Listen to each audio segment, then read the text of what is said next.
YNA is a podcast that focuses on mental health and other aspects relating to what goes on inside of a person's head. We are by no means professionals in this field and only aim to make these conversations about mental health easier for the listener. Nothing we say or talk about is professional advice unless explicitly mentioned. If you seek professional advice or experience symptoms of an actual mental disorder, please contact a professional or visit your closest center for behavioral health. You are not alone. What's up, guys? Thanks for listening to today's episode. If you're looking for more of our content and merch information, be sure to check us out at ynamentalhealth.org. Keep an eye out for our skits and upcoming episode information. Feel free to reach out to us on IG. Our DMs are always open. And please remember, you're not alone.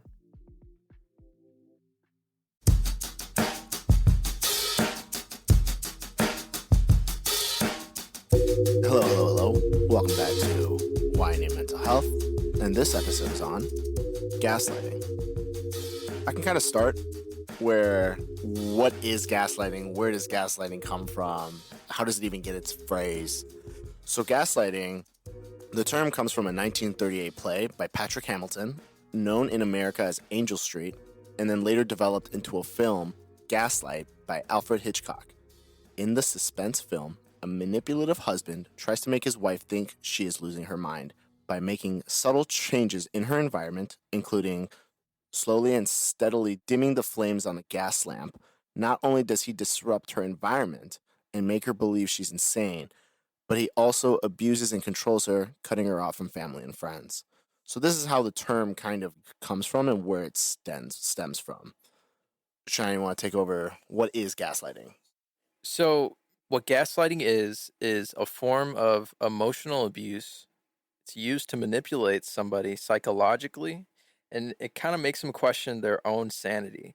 And in most cases, it's usually done to lower their confidence or make them easier to control.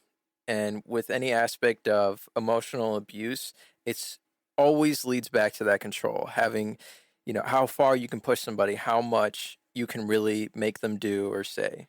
Are you sure about that? Yes. Exactly. So it's like, why? Will gaslighting me over here. These are real life examples. Yes. Don't do what Will's doing right now. So It's not a good idea. Yeah, don't be a Gaslighter. yeah. So why does gaslighting happen? I think the core thing that it stems from is the person wants to gain power, like you said, and then it stems from narcissism, antisocial personality, and the person really just wants power over you. And I think the craziest thing is there's people out there who don't even know that they're gaslighters, because it's such a big spectrum, and you don't truly know what you're saying and how people are reacting, but it's more of like an internal thing. And until you tell yourself, or someone, I guess, points it out and says, you're gaslighting me, you won't truly understand if you are a gaslighter or not, unless you're manipulating and you're doing this in intent. Oh yeah, right? if nobody checks you at all, you are kind of just in your own world. Nobody's really there to stop you, and you just think this is how the world works, or how you should be treating people, but it's not at all like that. Some examples, like for those of you who don't know, have I come across gaslighting? Has somebody treated me this way?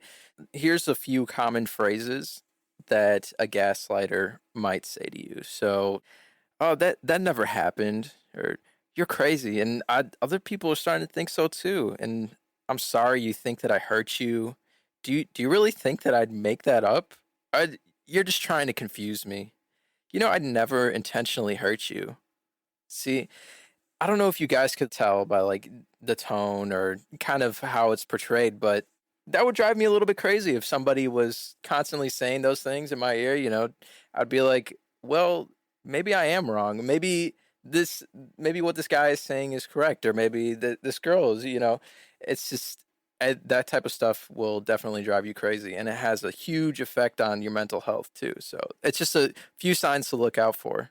Yeah, and we talked a little bit right before we started recording about it, just because I feel like people can kind of share or others out there could kind of share what we were just talking about in terms of we kind of understood what gaslighting was, right? But it actually, not that we were far off, but I think people might have this broad idea of gaslighting. But what we just said in the beginning, what gaslighting specifically is really about control. What were you saying you thought gaslighting like specifically was before we kind of got into, the whole research topic I was and how it differs? Like, it's hard, right? It's hard to kind of, I feel like everybody has this broad view of gaslighting, but maybe everybody doesn't know exactly what it is or how it specifically applies. Because I thought totally different, but like, I wouldn't say totally different, just a different form of gaslighting. I think that society has taken these words and have and social media has blown it out of like proportion of what it truly 100%. is. Like you can go and call somebody like you're a gaslighter, but then it truly might not be what Yeah. gaslighting is. So I think what's great is that like not only are we learning, but we're trying to help other people learn so that there's no like I don't want to say diagnosis, but being like just a lot of misinformation of exactly like what the word actually means, like yeah. in most cases, I think that online, sometimes people use it to their advantage to call out another person like, oh, I just don't agree with the way that they said this, so they must be gaslighting me because they continue to do so and so. But there's actually more and more layers to it, because in order for you to actually be gaslighting somebody, there has to be something that's in it for you. Like, it just doesn't stem from nothing. There's always intent that comes with gaslighting. What do you do about a gaslighter who calls you a gaslighter? That's tough. You both got to figure out like right? who's the one gaslighting the other. Are they doing it on purpose, or like do they think you're gaslighting them? Well, again, like they're kind of off in their own world. So if if somebody who was a gaslighter looked up like, oh, what's a gaslighter, and they didn't put two and two together, like, oh, maybe it's me, they'll think that the other person is doing this because they're constantly disagreeing with them or constantly bringing up the fights. But I mean, I feel like there's a very big differential between those two. It just reminds me so much of like the word narcissism and Yeah. how much that was used and pointing people like the amount of people that I've heard call their significant other like they're a narcissist, but they're not really a narcissist. It's just Mhm. whatever they were doing you don't agree with, so you're trying to find a way to make yourself feel better and say that you are not the victim but they are because they're blah blah blah, and then you point out symptoms or point out things in their life that they could have been doing, but it doesn't mean that they're actually a narcissist. So it kind of reminds me a lot about what that kind of effect it had on like pointing people out, and I think it's truly the same thing.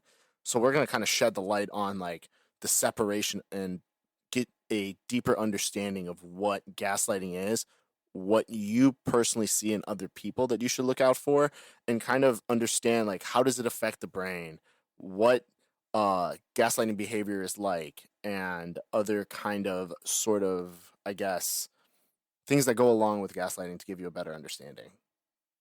When it comes to gaslighting, we obviously want to bring up intentionality and malice. Gaslighting is an intentional behavior directed at diminishing someone's sense of reality or denying their experience as a way of helping the gaslighter save face, protect self esteem, maintain a relationship, or keep another person in a relationship, or to win an argument, and etc. The list goes on and on.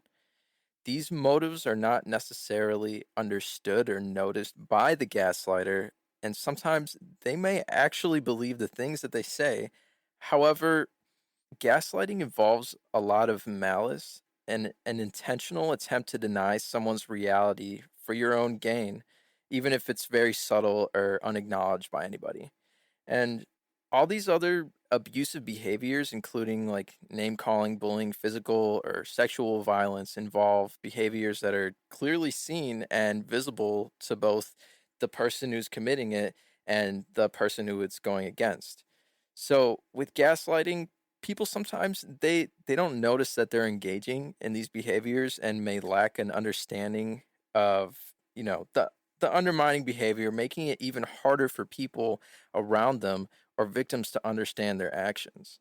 Yeah, I think the intent is one of the most important parts, right? Because somebody can, be saying something genuinely to be helpful or, criticism, which, nowadays it seems criticism can be taken the wrong way very easily.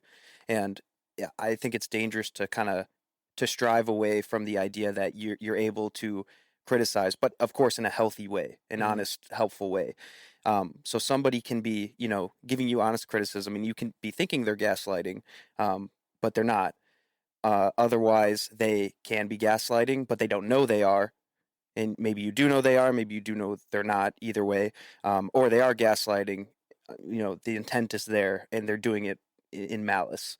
So I Yeah. think there's very common distinctions between that because, as we've talked about the first 10 minutes, like we know what gaslighting is. We understand at least the broad idea of it now, intent being the main purpose. But right, and like in our friend group, like we joke around all the time, and there's, yeah. I think, a big distinction to understand that, hey, there's, am I intentionally being rude, or am I, having good communication with you in a way that allows me to criticize, but for a healthy reason? Or am I, throwing jokes at you just, I don't know, Oh, because yeah.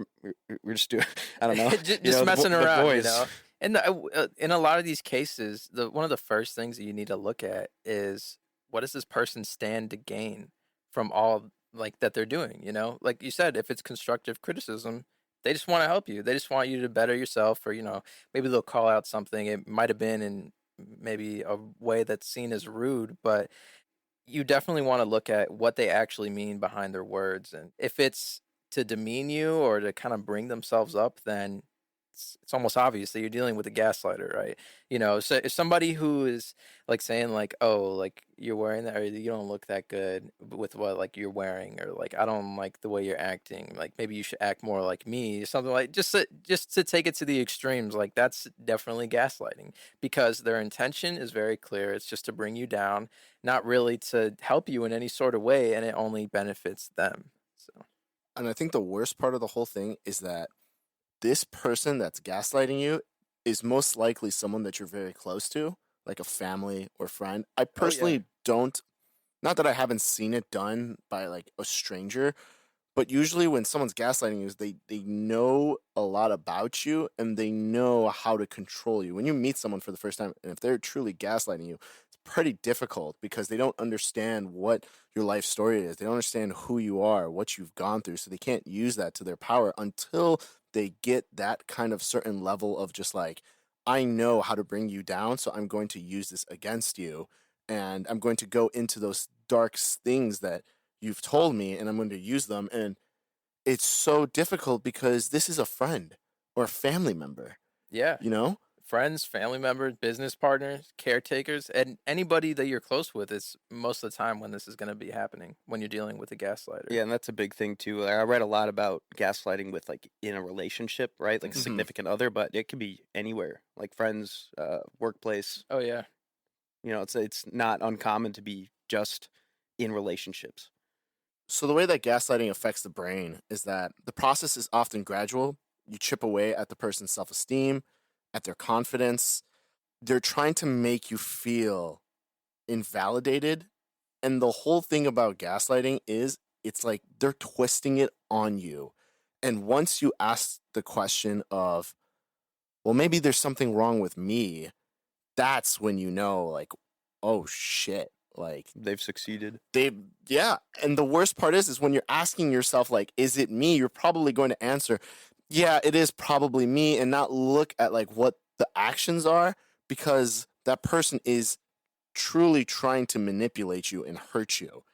And it's so frustrating and hard to realize when it's not, and when someone's giving you positive feedback and trying to understand. And this is where self-awareness, I guess, comes in.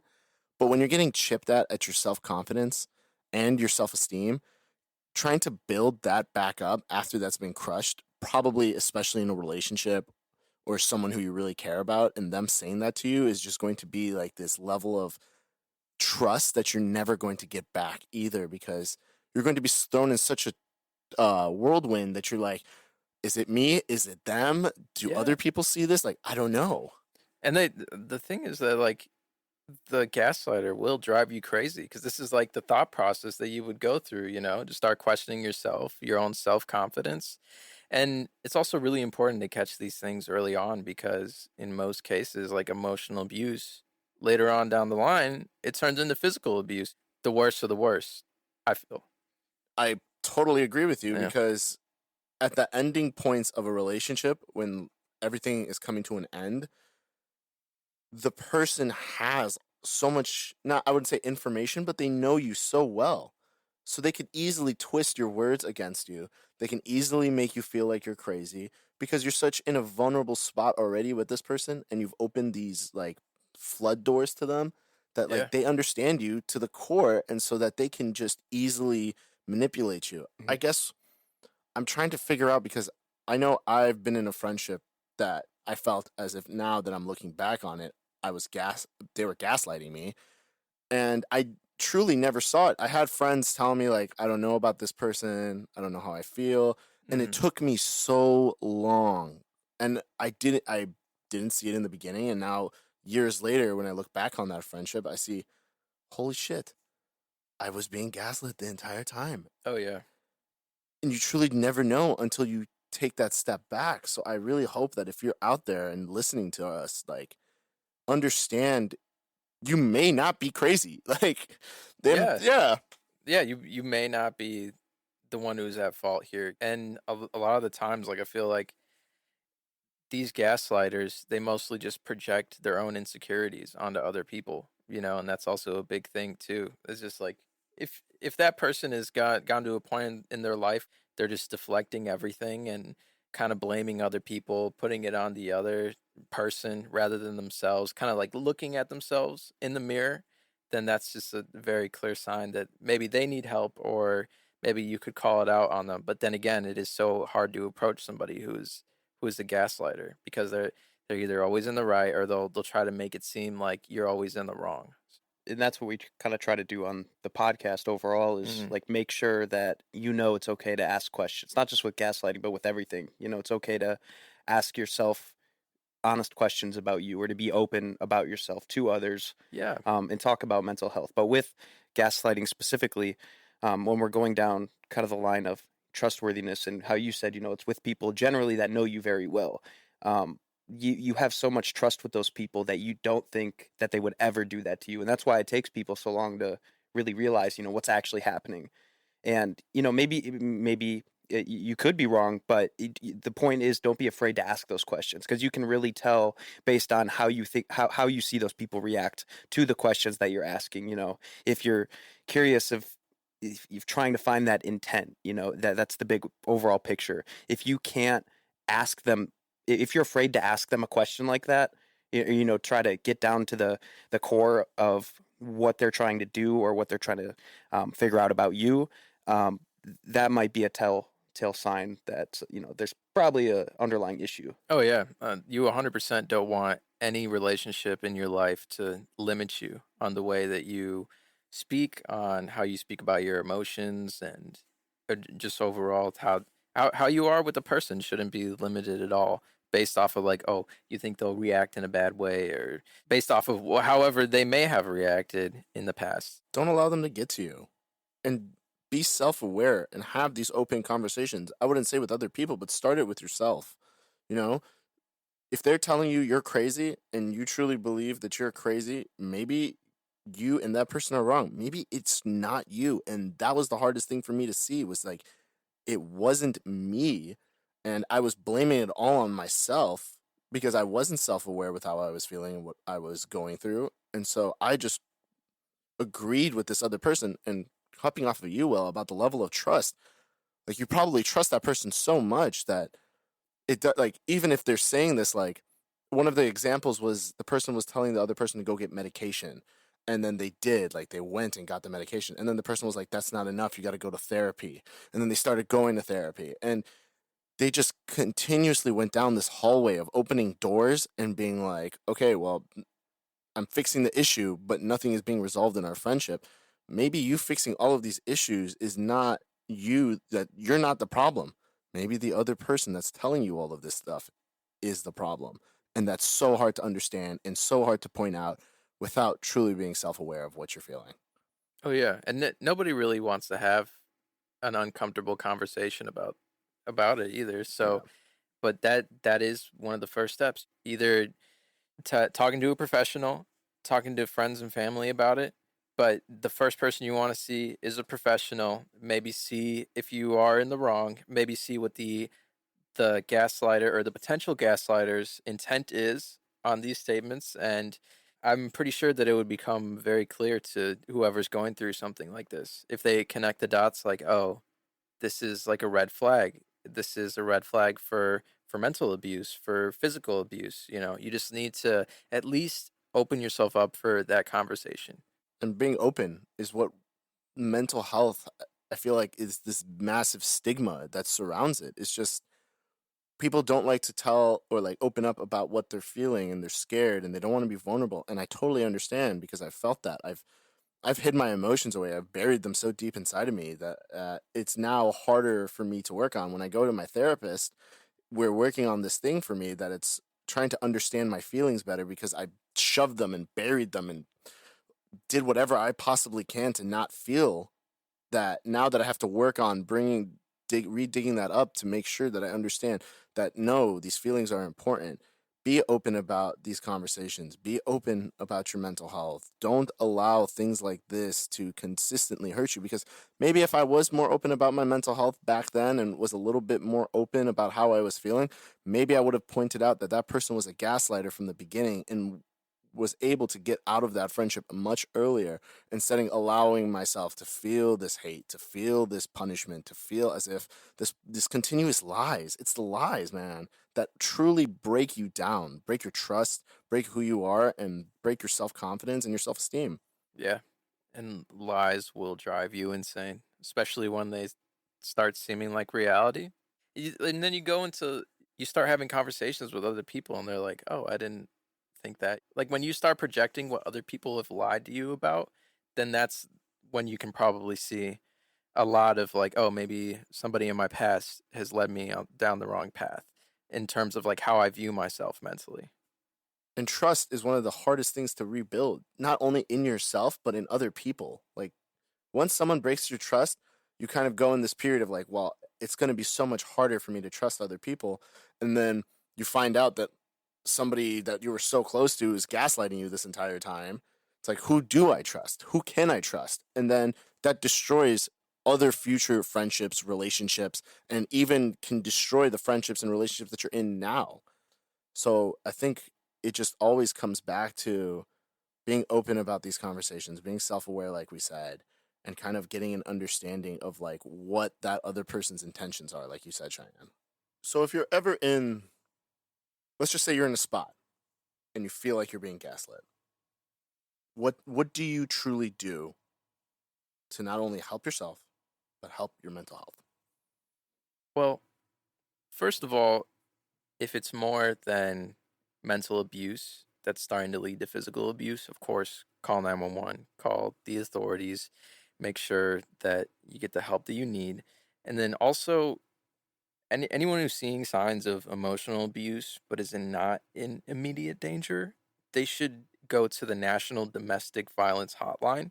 They have a website and also a phone number if you want to be more discreet about that.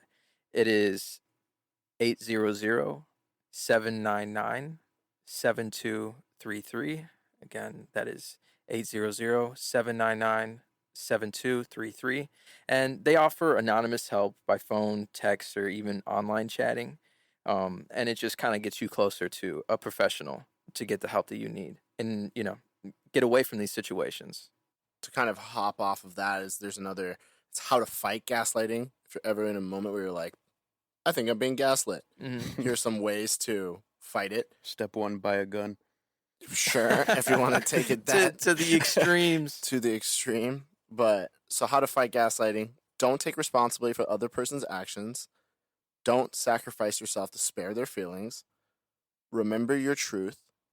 Do not argue on their terms. Prioritize your safety. Is there any of them that hop off that like kind of? So, well, one thing that I do want to add to that is that it's important, if you are the one who's being abused or starting to be abused, it's important to set boundaries between Yes. that person. Because if you're not setting boundaries, then this person is just going to walk all over you. Because, and this includes standing up for yourself. And, in many cases, it includes ending a relationship or cutting ties with that person, which sometimes you just got to do no matter how painful it is. Because if you're with this person and they're constantly making you feel this way, it's like a no-brainer. You shouldn't be with them, or you should help. Well, you don't need to help them, but the best thing to do would be to guide them towards professional help. And you can guide them as much as you want, but I feel like internal change always comes back to like you personally need to want to change to actually change. As much as everybody tells you that you need to change, you won't change until you internalize it. And you're Oh like, yeah, I need to change. yeah, and you definitely need an exit plan when it comes to dealing with these types of people. Because you can't be there forever, or else again the long-term effects of somebody gaslighting you become anxious, you become super nervous, you don't believe in yourself anymore, you lose the self-confidence, and you definitely don't want it to get to that point ever. Especially when you don't believe yourself anymore. Imagine this person is just getting what they want and you become confused. The voice inside of your head becomes confused. You personally have no idea if the voice in your head is even right. So you're just stuck in this whirlwind of just confusion. Oh yeah, The like this Twilight Zone. in the Literally. Twilight Zone. This person who's gaslighting you, they're gonna lead you to believe that their lies are the truth, and then from that point on, the next person and the next person, they're gonna tell you things that could be a 180 flip. Just the complete opposite of what the gaslighter was telling you, and all you're gonna think is, why are these people lying to me? Why are they not telling me the truth? Why are they just saying these things? Like that's the extremes that these types of relationships can get to. Especially if you've been in like a very long one or have been friends with this person like I have, it was just such a long friendship that you just don't know. And now you have the opportunity to not only understand but make this adjustment for yourself because let's be honest, let's just say you stay in this relationship and you stay in this friendship and you continue down the path thinking to yourself that they are not the gaslighter. A, you're already lying to yourself. B, you're going to feel even worse because it leads to losing self confidence, extreme anxiety, extreme depression, extreme trauma. So you're just continuously hurting yourself. And until you truly decide to rip the band aid off and be like, no, I don't care how much this hurts, I don't care how much I bleed, I'm going to get through this. Believe in yourself. Yeah. It begins with believing in yourself. Yeah, believe in yourself. Don't let people walk all over you. And to the people who have gotten out of relationships like that, like props to you because that takes a lot, and it takes a lot of building yourself back up to the self-confidence that you deserve, and the type of self-confidence that you're supposed to have in life. Believe in yourself. You can get through this, and for anybody who's going through this and is starting to hearing what we're saying, seeing the signs, connecting two and two together, now is the time to make the change. Now is the time to bring yourself back up, get out of that relationship, cut ties with this person. Basically, what I'm trying to say is do better for yourself. Be there for yourself. Exactly. Because sometimes people won't be there for you, and they'll lead you down the wrong path, and they'll have you thinking that it's the right one. So you just got to get out of it, build yourself back up, come up with the exit plan, and, execute. Do you think, as the victim of a gaslighter, you can change the gaslighter? Like, can the gaslighter change as a person? It depends, I would say. Sorry, I know that's a very tough on question. whether I think it depends whether or not they know or if they are actually being intentional with the gaslighting. Because again, like some people may unintentionally do it because of the way they're brought up, the way that they just normally treat people. So, I mean, if you can, just call out that person. And if they still like deny it, and because if I was gaslighting somebody unintentionally, and all of a sudden one day somebody just calls me out and it like, yo, you're gaslighting me. This is what I saw. This is what gaslighting is. I would sit down. I would think about my actions as one should. Any sane person would do this. Self-reflect, take the self-criticism, and build yourself to become a better person. But like, if you have been doing this and you know that you've been doing it for a long time, then there's probably no hope for for you. I'm just gonna say that up front. But if you are the type of person who likes to better yourself, and this is just like the category of a person that you fell under, and you don't want to be this person anymore, then yeah, there's some hope for you. You know, obviously you want to better yourself, and you just got to stop being a fucking asshole. I'm going to disagree with you and say that, like, I don't think that there's no hope for you. You're going to continuously lead down this dark path. I personally believe if you are the gaslighter, let me say I'm going to step into your shoes. Like, first of all, you're probably not going to, like, be respectful and sit down and be self-aware about how you're feeling. Maybe say, I am the gaslighter, things like that, because you're probably going to first go into denial and then attack, because it's going to be a defense mechanism in your brain that's like, no, I'm not the gaslighter, he's the gaslighter. Yeah. And then you're going to go down this circle of just like pointing at each other, being like, you're the gaslighter, he's the gaslighter. But I feel like until the relationship or friendship breaks and that person is sitting by themselves in their room trying to understand what happened, that I personally believe everybody still has like this very slim chance of hope. But until you grab on and push through and want to change yourself, you can. Yeah. Okay. Yeah, I guess I would change my thoughts to, if the gaslighter gets pushed to the extremes of, you know, the repercussions from their actions, then maybe they will realize. But if you're already so far down the hole, I don't know. But yeah, I guess see, I could tell you're one for second chances, and you know, I'll roll with it for right now. But I've dealt with a few gaslighters, and they never change. I feel like they never change, but also I'm not so sure that they have been pushed to those extremes of self-reflection, I would say. For you gaslighters out there, you extreme gaslighters, I guess there's hope for you yet. So Lucky.